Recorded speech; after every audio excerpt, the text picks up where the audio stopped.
Good morning students. आज हम इकाई 3 निजी, सार्वजनिक और वैश्विक प्रतिष्ठान इस पाठ का अध्ययन करने वाले हैं। उसमें से आज हम निजी क्षेत्र का, निजी प्रतिष्ठानों का अध्ययन आज विशेष रूप से करेंगे। तो सबसे पहले तो निजी प्रतिष्ठान अर्थात निजी व्यवसाय जो है तो वो किस प्रकार से होते हैं इसका अध्ययन हमें करना है। तो सब व्यवसाय शब्द से तो आप परिचित हो ही।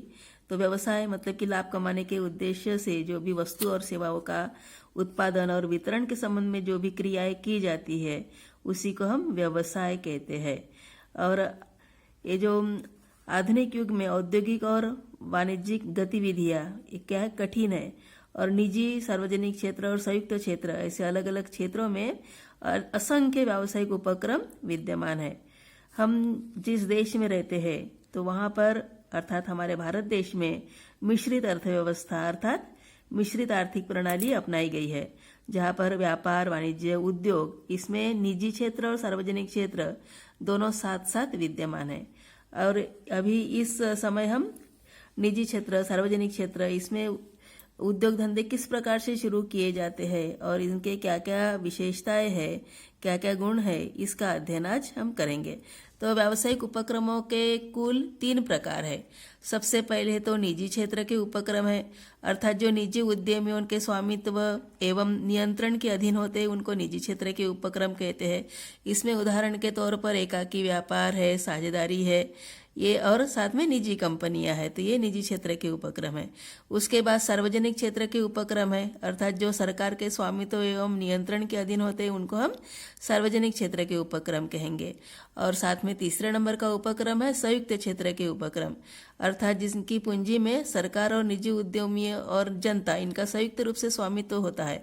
अर्थात तीनों मिलाकर सरकार, निजी उद्यमी एवं जनता तीनों मिलाकर संयुक्त रूप से पूंजी एकत्रित करते हैं और फिर प्रबंध व्यवस्था भी किसी विशिष्ट व्यक्ति उनके द्वारा संपन्न करवाते हैं, तो उसी को हम संयुक्त क्षेत्र के उपक्रम कहेंगे।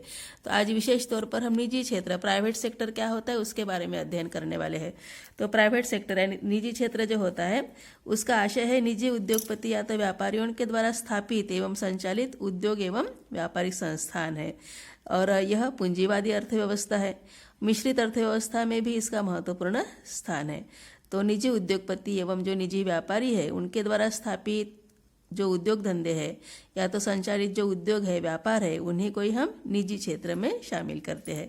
हमारे भारत की अर्थव्यवस्था मिश्रित है और सार्वजनिक क्षेत्र के साथ साथ निजी क्षेत्र का भी हमारे देश में महत्वपूर्ण स्थान है।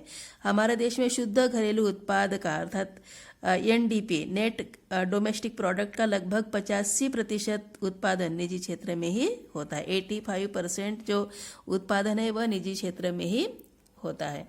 अभी निजी क्षेत्र को ही हम पूंजीवादी अर्थव्यवस्था या तो पूंजीवादी उपक्रम कहते हैं, क्योंकि इस व्यवस्था में श्रम की अपेक्षा पूंजी को ज़्यादा महत्व प्रदान किया जाता है।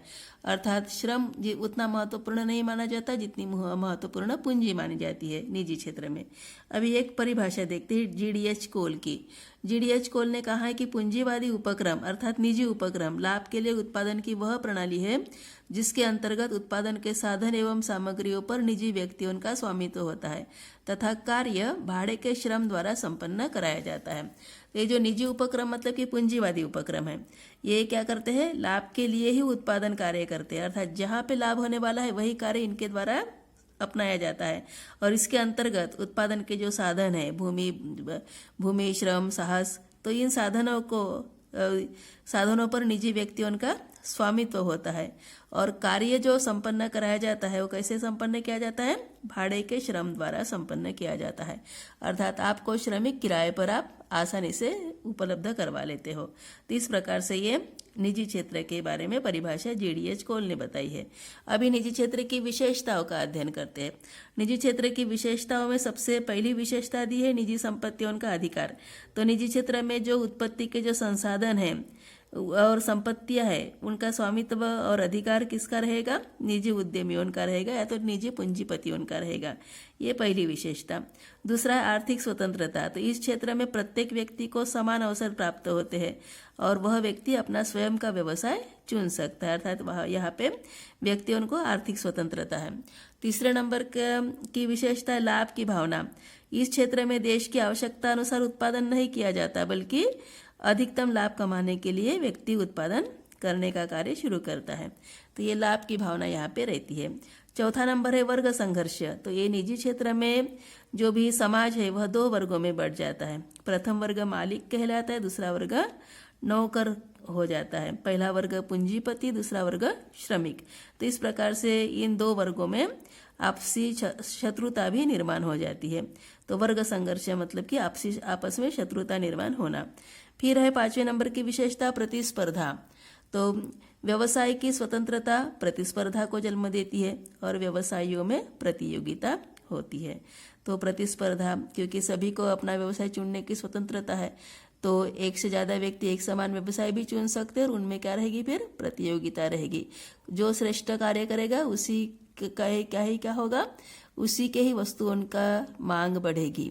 तो इस प्रकार से यहाँ पे प्रतिस्पर्धा रहेगी। फिर है मूल्य तंत्र।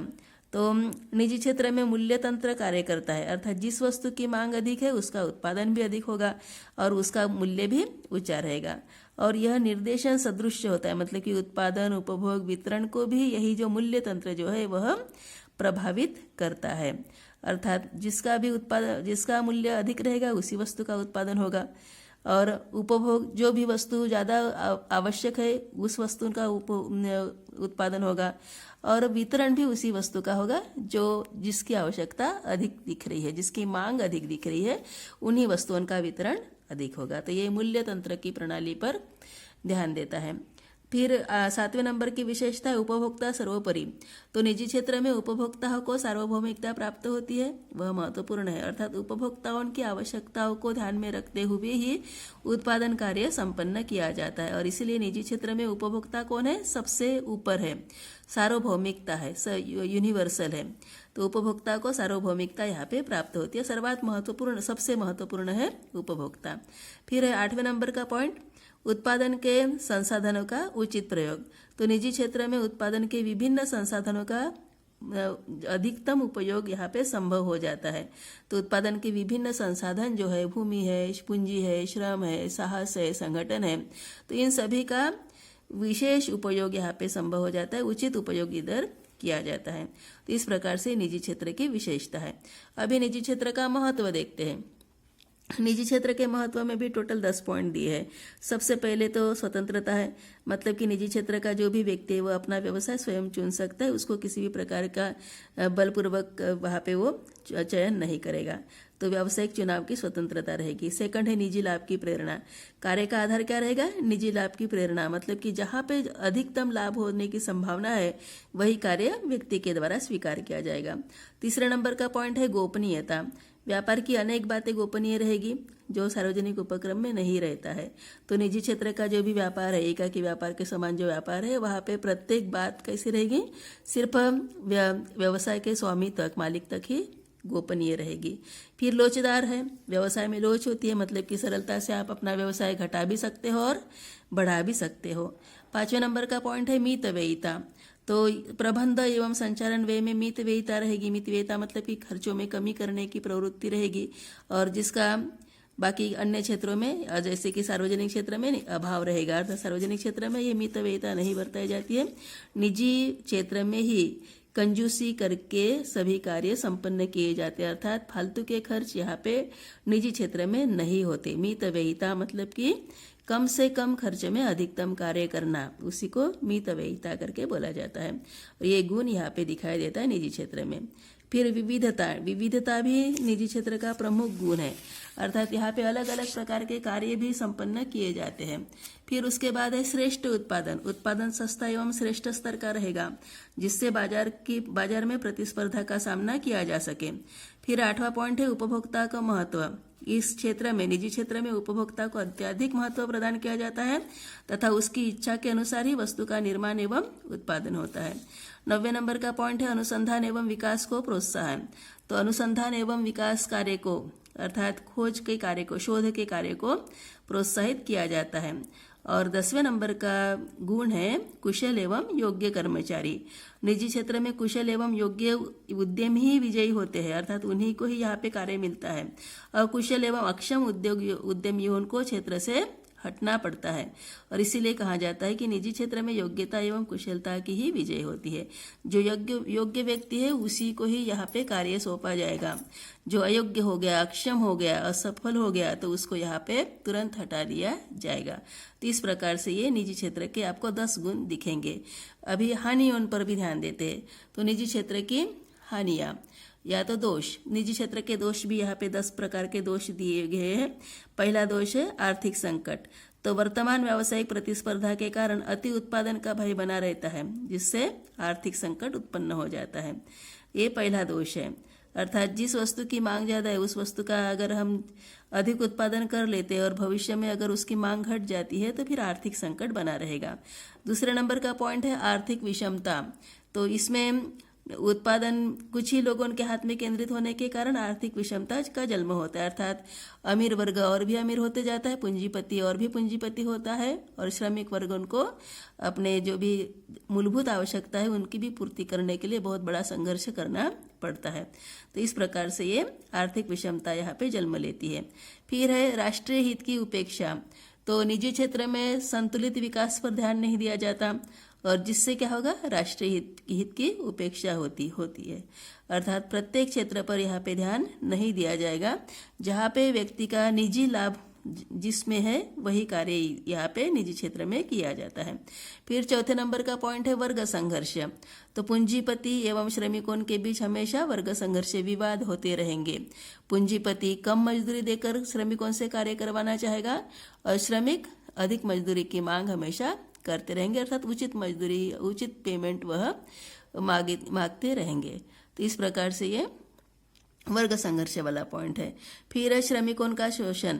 तो यहाँ पे निजी क्षेत्र में संपूर्ण अधिकार और स्वामित्व पूंजीपतियों के हाथ में रहता है और इसी कारण से ही पूंजीपतियों के द्वारा श्रमिकों का शोषण होने की संभावना अधिक रहती है। फिर है उपभोक्ताओं का शोषण। वस्तुओं की पूर्ति में कृत्रिम कमी करके या कृत्रिम कमी लाकर एकाधिकार की स्थिति उत्पन्न की जाती है और मूल्य में अधिक वृद्धि की जाती है, जिससे उपभोक्ता का शोषण होने की संभावना रहती है। तो वस्तु की कृत्रिम कमी मतलब कि वस्तु रहने के बाद भी, उपलब्ध होने के बाद भी उपलब्ध नहीं है ऐसे बताकर उपभोक्ताओं का शोषण किया जाता है। अर्थात उपभोक्ताओं की मजबूरी का फायदा उठाकर वस्तुओं की कीमतों को बढ़ा दिया जाता है। तो इस प्रकार से ये उपभोक्ताओं का शोषण की प्रवृत्ति भी यहाँ पे पनपने की संभावना बनेगी। फिर 7वें नंबर का दोष है समाज कल्याण की भावना नहीं। ये जो निजी क्षेत्र है इसमें इनका जो संगठनों का जो स्वामित्व है कुछ ही लोगों के हाथों में रहता है। या तो एक परिवार, मतलब कि जैसे संयुक्त हिंदू परिवार वगैरह व्यवसाय देखे थे वो भी निजी क्षेत्र में आते हैं, तो वहां तक ही सीमित रहता है और इसी कारण से उनका ध्यान समाज कल्याण पर नहीं रहता। सिर्फ निजी लाभ की प्रेरणा से ही ये इस क्षेत्र में कार्य किया जाता है। फिर 8वें नंबर का दोष है अंतर्राष्ट्रीय कलह। तो अंतर्राष्ट्रीय व्यापार के लिए निजी व्यापार कलह उत्पन्न करते हैं। तो ये भी एक दोष यहाँ पे दिखेगा। अर्थात अंतर्राष्ट्रीय जो भी बड़े बड़े पूंजीपति है उनके द्वारा विश्व का भी बाजार पूरा ये ले लिया जाता है, हथिया लिया जाता है और जिसके कारण अंतर्राष्ट्रीय कलह भी निर्माण होता है। फिर 90 नंबर का पॉइंट है विज्ञापन पर अधिक व्यय। तो ये जो निजी व्यापारी होते हैं वह अपनी वस्तु को किसी भी ढंग से अधिक बेचने के उद्देश्य से विज्ञापन पर अधिक व्यय करते हैं, जिसका असर वस्तु के मूल्य पर पड़ने से उपभोक्ताओं को महंगी वस्तु प्राप्त करनी पड़ती है और इस प्रकार से विज्ञापन पर अधिक व्यय होने से झूठी प्रचार प्रसार भी होता है, जिससे उपभोक्ता को ठगा लिया भी जाता है। फिर 10वें नंबर का दोष है शासकीय नीति प्रभावित। निजी क्षेत्र के व्यवसाय अधिक लाभ प्राप्त करके धन का दुरुपयोग करके अपने प्रतिनिधि लोकसभा या तो विधानसभा में भी भेजने में सफल हो जाते हैं और फिर ये प्रतिनिधि निजी व्यवसायों की इच्छा के अनुरूप व्यावसायिक नीति बनाने में भी सफल होते हैं और इस प्रकार शासकीय नीति भी प्रभावित होती है। तो इस प्रकार से ये निजी क्षेत्र के गुण दोष इनका अध्ययन हुआ है। तो आज हमने निजी क्षेत्र क्या है उसका आशय, परिभाषा, विशेषताएं, गुण और दोष इनका अध्ययन किया है। इसे और भी ठीक ढंग से और भी समझ लेना है ताकि निजी क्षेत्र क्या होता है इसके बारे में आप समझ सके।